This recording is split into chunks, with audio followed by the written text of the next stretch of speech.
Up, people? It's another episode of Real Talk. Here chilling with my man Norton. And we're just gonna talk a little bit, talk about what's going on in the world, talk what's going on with my man Norton.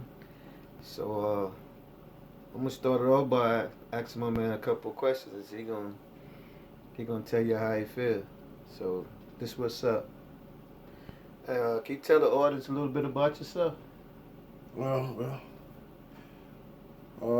My name is Norton. A lot of y'all know that.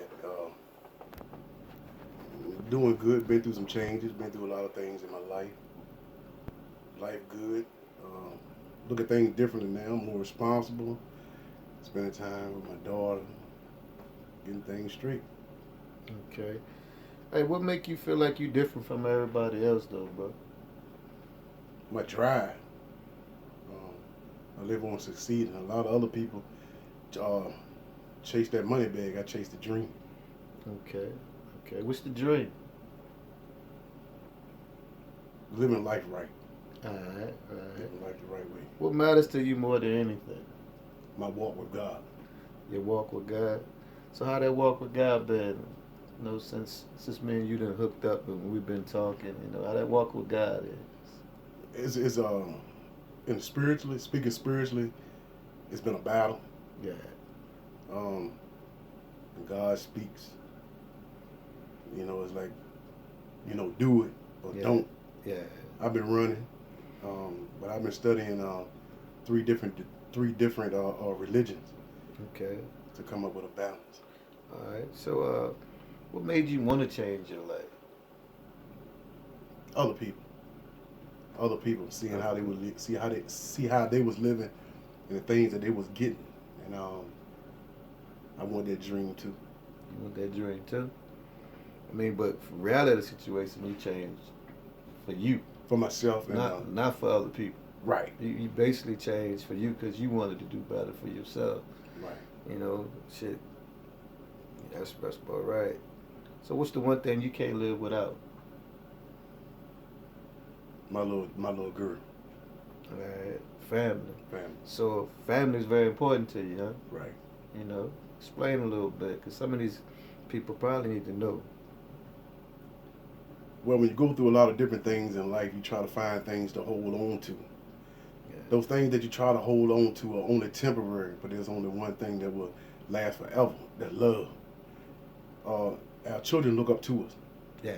whether you think they're looking at it or not. I had a conversation with my daughter last night, and she looked at me, and I was like, we got to do something. And she was like, "What? You don't want me no more? What? You gonna throw me away?" And I said, "Look, stop talking and just listen." And she went in the room. She's like, "I'm ready." She went in there and she grabbed a little bag and she went to the door, and she was testing me. Yeah.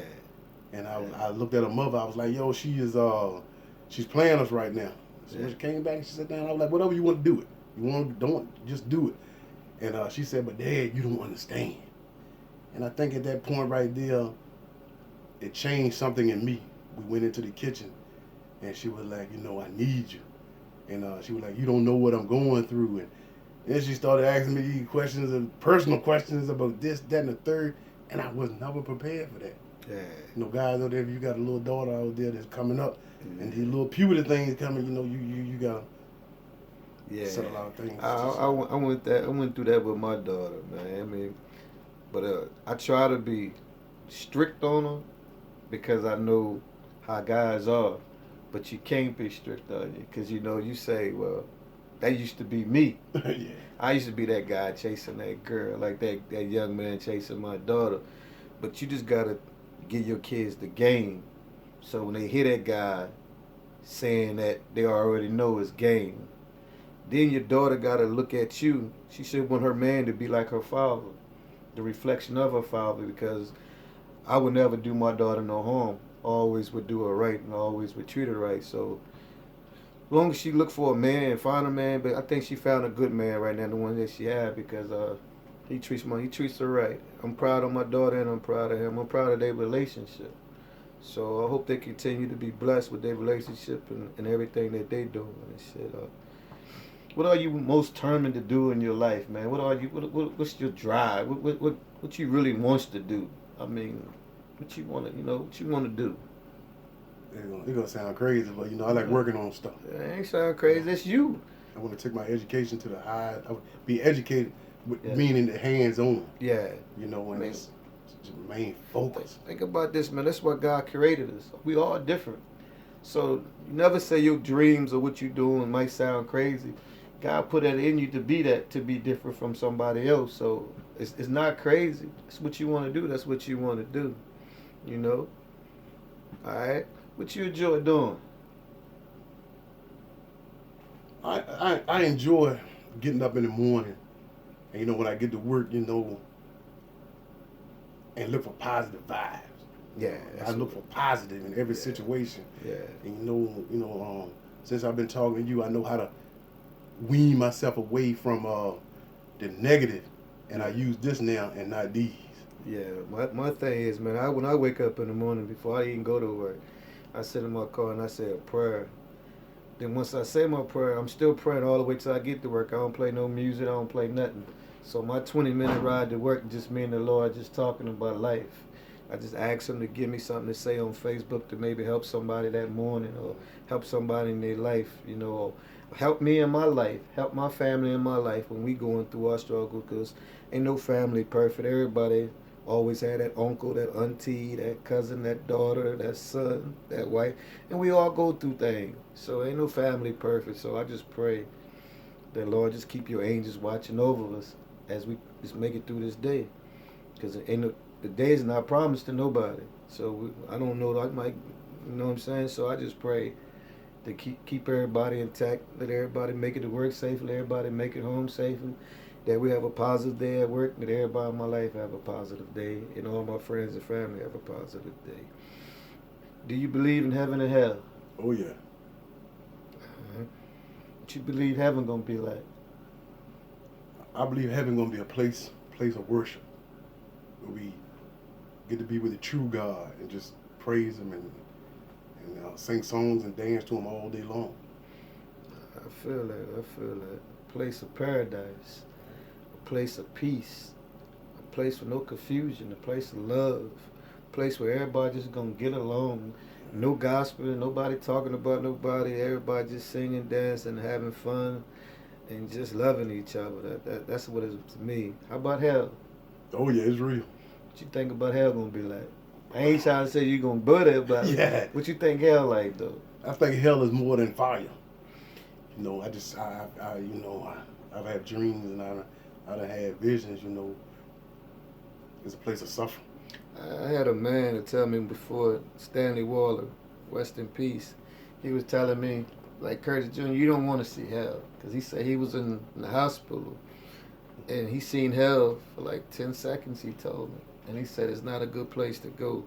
So after I heard that from him, I definitely didn't want to see hell. But my opinion too, man, I believe we're living in hell now.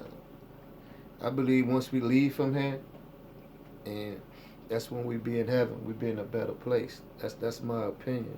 I mean, what has been your biggest challenge in life, though? Overcoming fear. Overcoming fear.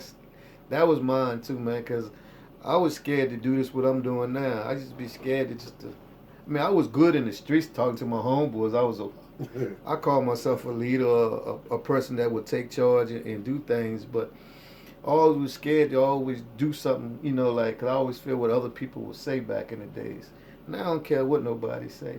People hated Jesus, so who I am, they gonna hate me regardless. So I don't care who talk about me. I mean, shit. If you talk about me, I must be doing something good. Right. So I look at it. Keep on talking, people. Real talk change is coming, cause I'm coming with the real. Remember that.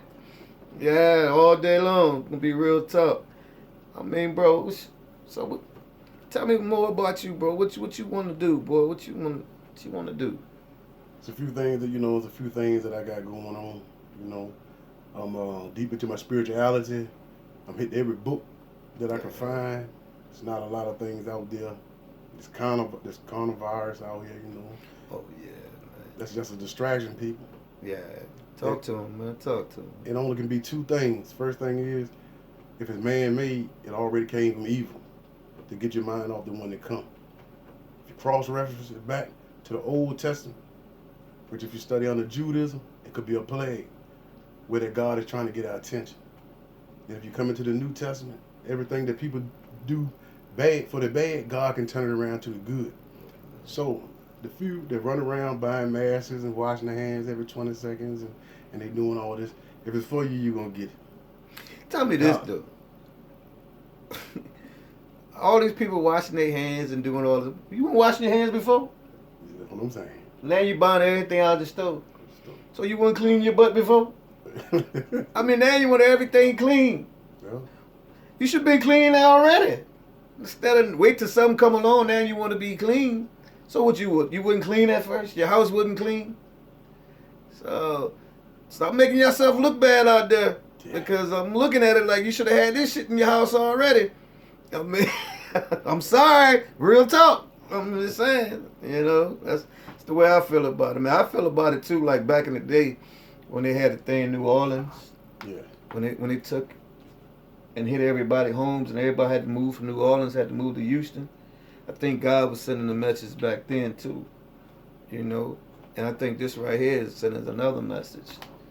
And I do believe in some form of fashion because a lot of things been happening, been taking a lot of good people away.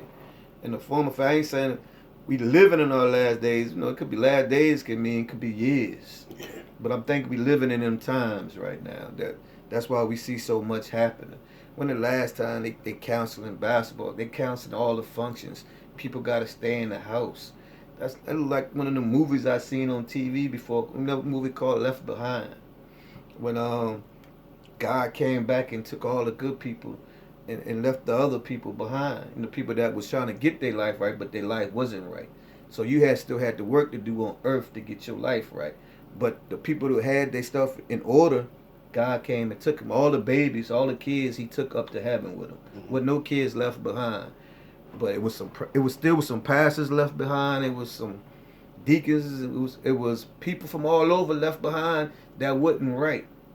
So I'm trying to tell everybody now, just because you go to church every Sunday, and when the rapture come, don't automatically count yourself involved in going in this rapture, because you might be left behind if you just going to church just to be going to church and you ain't learning nothing, and you ain't bringing it back out here to the street to help someone.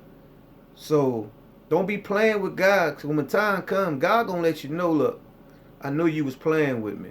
You wasn't serious. I'm just trying to tell y'all, when that rapture come, wake up now. If you believe in God, you believe in God. That's good. But don't play with Him. Don't play games with Him, because He's coming, and He gonna let you know, like, you was playing with me at the time when I needed you the most. So you gotta get serious if you're serious about God. Don't go to church because your mama or your daddy or somebody made you go to church, or your wife made you go to church, or your boyfriend made you go to church.